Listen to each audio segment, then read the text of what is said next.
Here are the top stories for today, May 4, 2020.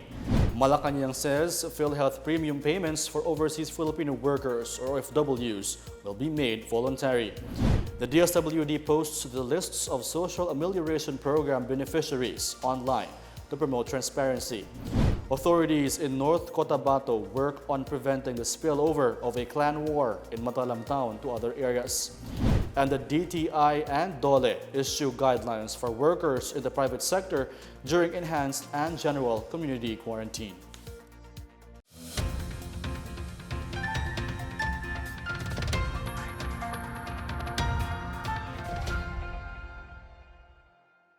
Good day, I'm Rom Dulfo. Welcome to the PNA Newsroom. Our top story, OFWs will not be required to pay Philhealth premium, which is worth 3% of each OFW's monthly salary. Presidential spokesperson Harry Roque announced this on Monday amid the calls to suspend the premium hike on OFW's Philhealth contribution. Instead, collection of Philhealth premium for OFWs will be voluntary. Several authorities and groups earlier joined the online call for the withdrawal of the memorandum of state-owned Philippine Health Insurance Corporation on the increase in the premium contribution of overseas Filipino workers. Under Philhealth Circular number 2020-0014, OFWs with income between 10,000 pesos and 60,000 pesos will be required to pay 3% of their monthly salary effective this year. This is a raise from 2.75% in 2019. Health Secretary Francisco Duque also called for the suspension of the provision in the Universal Healthcare Law on the increase in OFW's premium payments. The Reactionary Standby Support Force, or RSFF, in Camp Crame were deployed in Metro Manila on Monday to assist in the implementation of the ECQ, or the Enhanced Community Quarantine, amid the coronavirus disease 2019. NCRPO Chief Major General Debod Sinas said the police officers from the national headquarters are all in good physical and mental condition and prepared to augment the NCRPO's Mobile Force Battalion.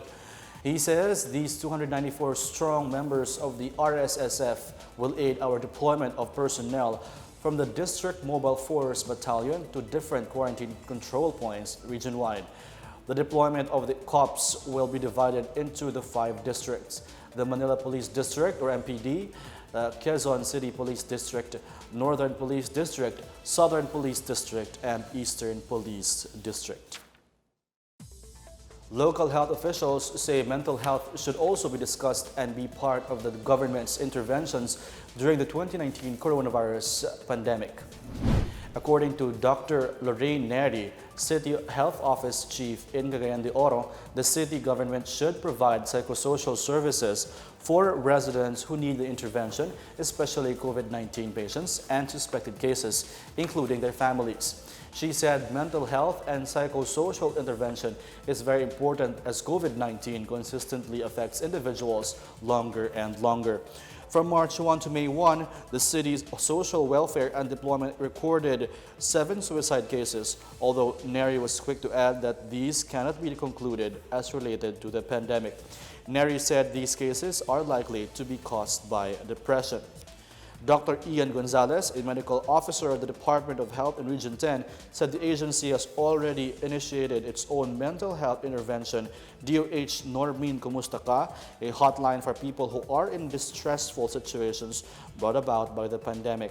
The hotline is operated by the mental health cluster of the local COVID-19 Interagency Task Force. DOH 10's Kumusta Ka hotlines are the following: 0997 3590888, 096505567777, and 096583568888. The government initiates measures to decongest jails and quarantine facilities. More on this from Chris Mundo. The Department of Interior and Local Government welcomed an administrative circular issued by the Supreme Court to decongest the jails and prisons amid the COVID-19 pandemic. DILG Secretary Eduardo Año said the SC ruling is a humane move in promoting social restorative justice while easing the burden of the BJMP and Bucor personnel in implementing the DOH protocols to keep the country's jail premises safe and secure. Anyo said the BJMP will prioritize the release of persons deprived of liberty or PDLs with confirmed cases to prevent the further spread of COVID-19. 4 out of the 468 BJMP facilities nationwide have reported COVID-19 cases. To date, 345 COVID cases have been reported in the 4 facilities.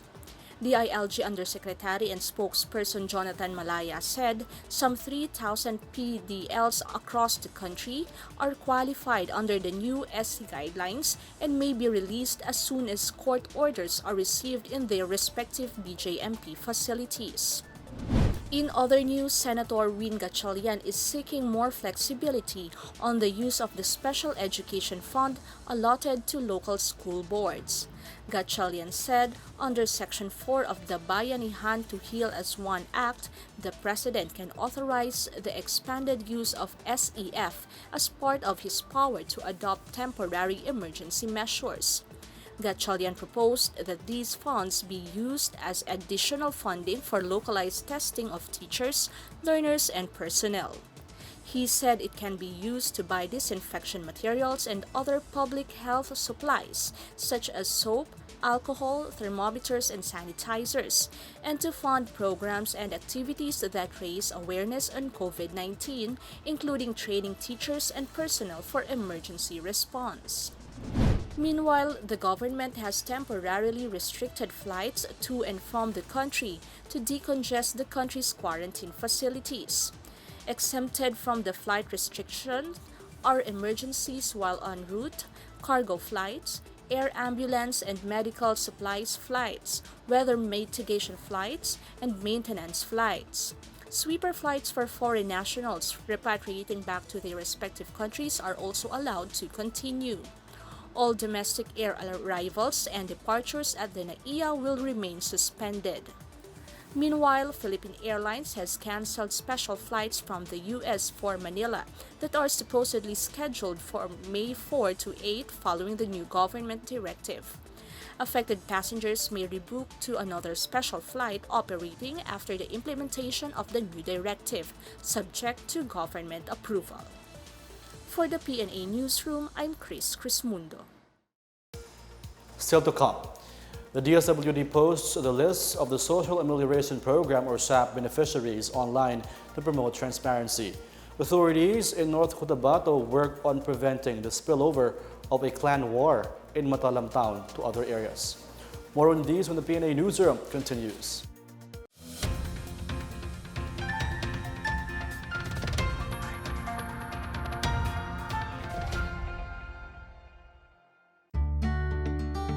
Kakagaling ko lang ng grocery. Siyempre, hindi ko hahayaan na pumasok ang COVID-19 sa bahay at mapahamak ang pamilya ko.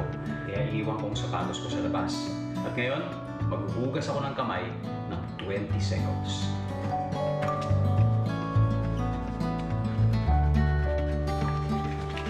O ayan, wala na ang virus. Tandaan, buhay ng pamilya natin na nakasalalay. Let's heal as one. Alam niyo ba na pumapasok ang COVID-19 sa ating katawan sa pamamagitan ng mata, ilong at bibig? Kaya lagi kaming conscious dito sa bahay kapag umuubo kami. Lagi kaming naghuhugas ng kamay in 20 seconds. Pag lumalabas kami, lagi namin suot ang mask. Lagi lang natin tatandaan mga mamshi. Buhay ng pamilya natin ang nakasalalay dito. Let's heal as one. Alamin ang tamang paraan ng pag-ubo upang mapigilan ang paglaganap ng Coronavirus Disease 2019. Ugaliing magdala ng panyo o tissue. Kung uubo o babahing, takpan ang buong ilong at bibig gamit ang panyo o tissue. Kung walang dalang panyo o tissue, maaaring gamitin ang braso na pantakip. Kung nakararamdam na kailangan umubo o bumahing, agad na dumistansya sa mga tao sa paligid. Huwag dumura kung saan-saan, gumamit ng tissue at itapon sa basurahan. Ugaliin ang paghuhugas ng kamay at paggamit ng alcohol o hand sanitizer upang mamatay ang mikrobyo. Basta't sama-sama at laging handa, kaya natin to! Isang paalala mula sa DOH, PCOO, KBP at ng himpilang ito.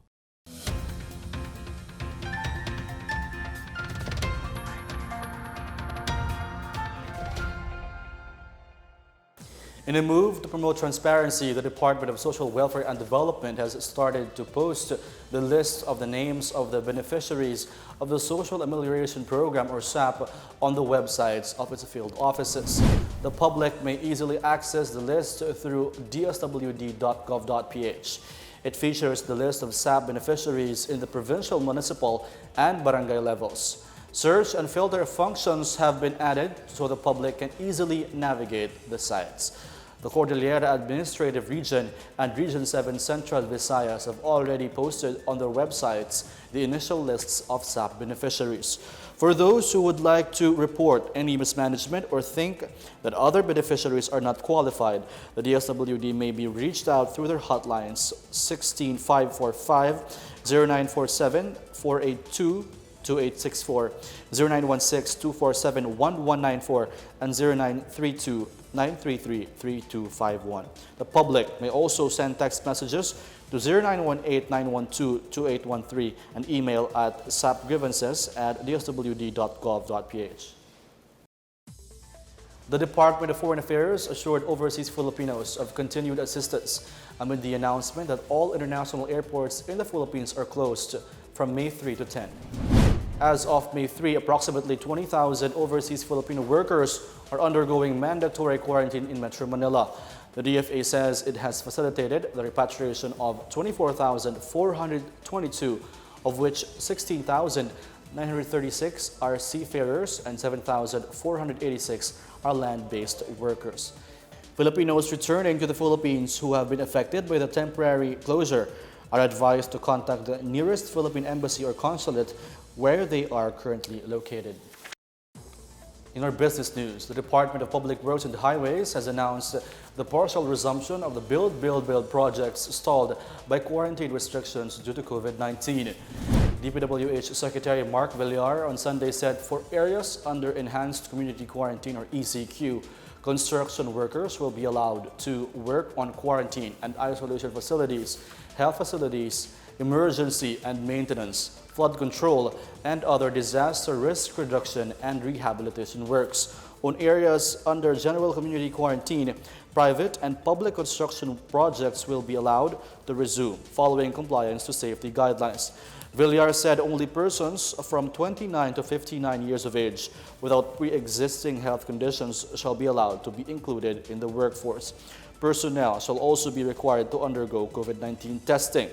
Concessionaires, contractors, subcontractors, and suppliers shall provide for their personnel's needs. For government projects, he said personnel records of all personnel necessary for contact tracing shall be submitted regularly to DPWH.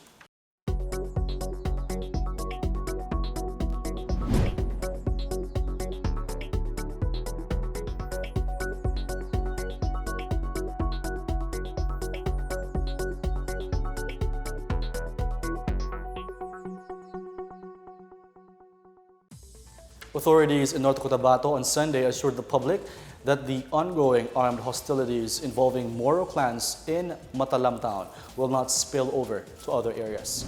Provincial Police Director Henry Villar said efforts are underway to convince the Ambel and Naga clans to pursue peaceful and diplomatic means to address the cause of clan war.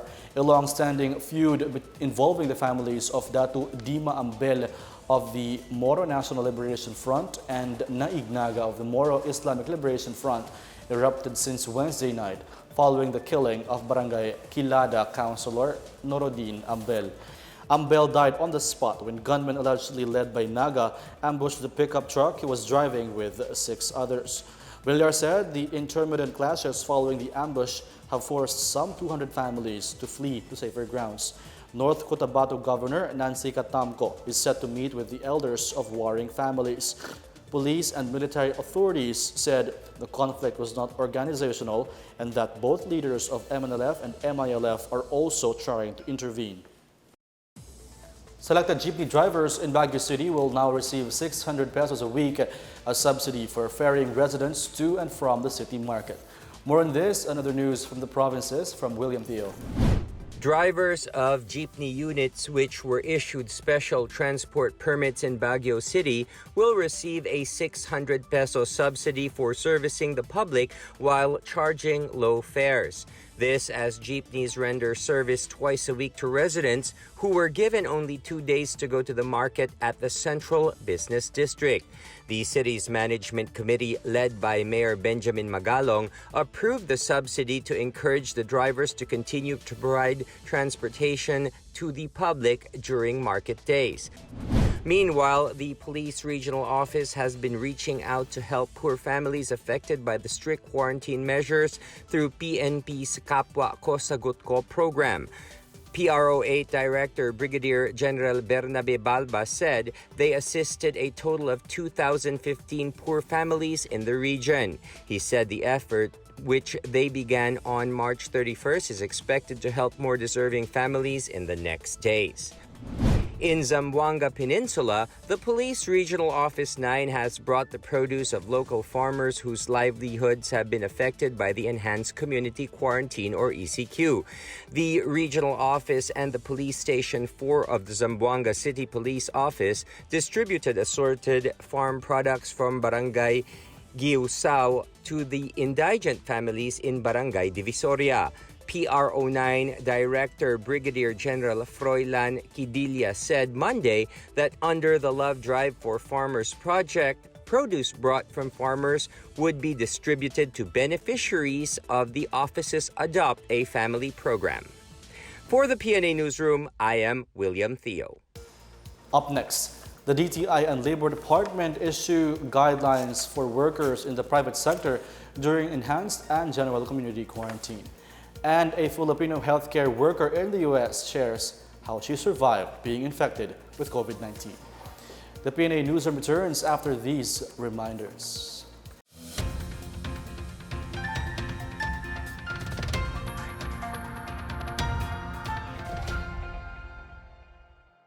Mga mommies, pagdating sa COVID-19, dapat hindi tayo kampante. Bagamat hindi nakikita ang sakit na ito ay nakamamatay. At hanggang ngayon wala pa rin lunas. Kaya protektahan natin ang ating pamilya. Laging maghugas ng kamay, huwag hahawakan ng mukha, at manatili sa bahay para makaiwas sa sakit na ito. Tandaan, buhay ng pamilya natin ang nakasalalay dito. Let's hear this one. Hi Caps! Kamusta? Well, ito dahil sa COVID-19, medyo stress. Okay lang yan Caps. Napagdaanan ko din yan. Ano kaya pwede natin gawin, no? Kung nararamdaman mo na gulong-gulo ka na sa mga naririnig mo, sa mga nababasa mo, mag-pause ka muna, saka ka huminga ng malalim. Buti na lang tumawag ka. Iba talaga pag may nangangamusta. A strong body starts with a strong mind. Tama. Let's heal as one.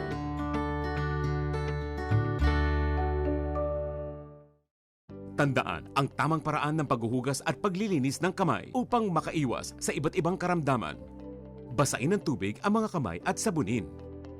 Unang sabunin ang mga palad at ang likod ng mga kamay. Kuskusin na maigi ang pagitan ng mga daliri at maging ang mga kuko. Isunod ang pagitan ng mga hinlalaki at kuskusin ng paikot ang mga dulo ng mga daliri sa magkabilang palad. Banlawang mabuti ang mga kamay sa malinis na tubig at patuyuin ang mga kamay gamit ang single-use towel o air dryer. Basta't sama-sama at laging handa, kaya natin to! Isang paalala mula sa DOH, PCOO, KBP at ng himpilang ito.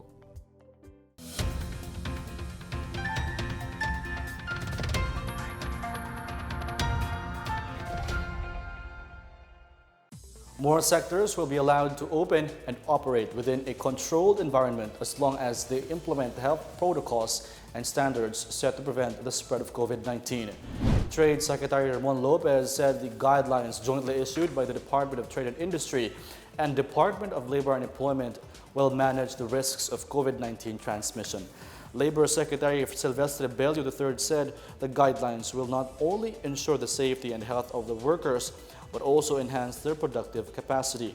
He said full cooperation in observing the new protocols is necessary in transitioning the workplaces into the new normal. The DTI-DOLE guidelines shall apply to all workplaces, employers, and workers in the private sector.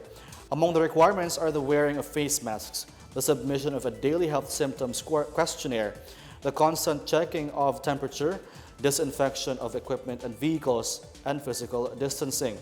The guidelines also set the standard procedure for employers on what to do if a worker or employee is suspected of having COVID-19.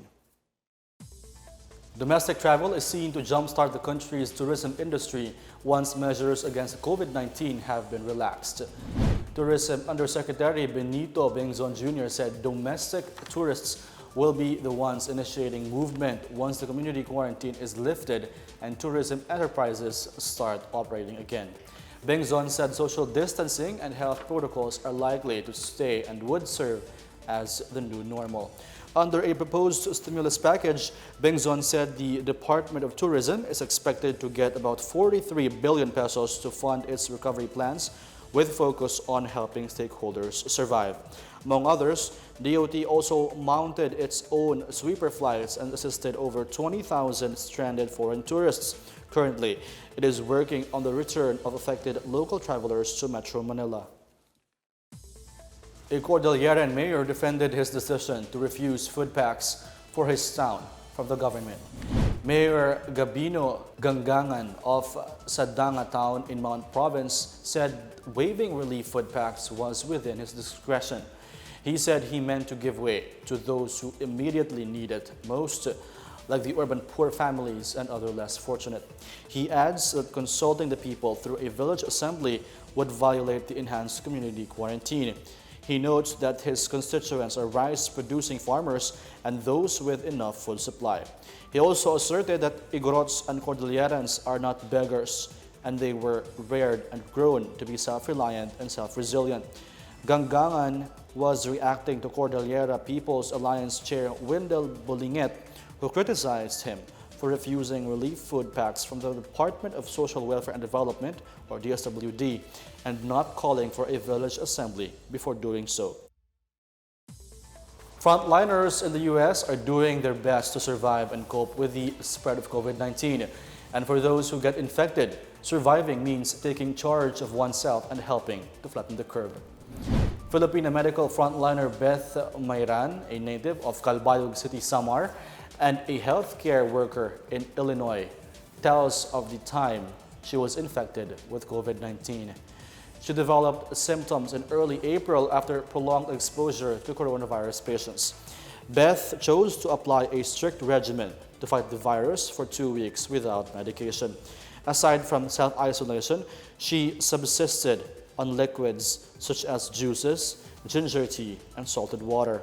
Her family supported her through constant open communication and by tending to her needs. On April 26, she finally loosened up the grip of the virus in her body. Beth attributes her courage and resilience to get through with the virus to her childhood life and upbringing in Samar, as well as her faith in God. She hopes that her fellow Filipinos would be inspired by her experience to stay focused and be cooperative to the mandates of leaders and help in containing the disease.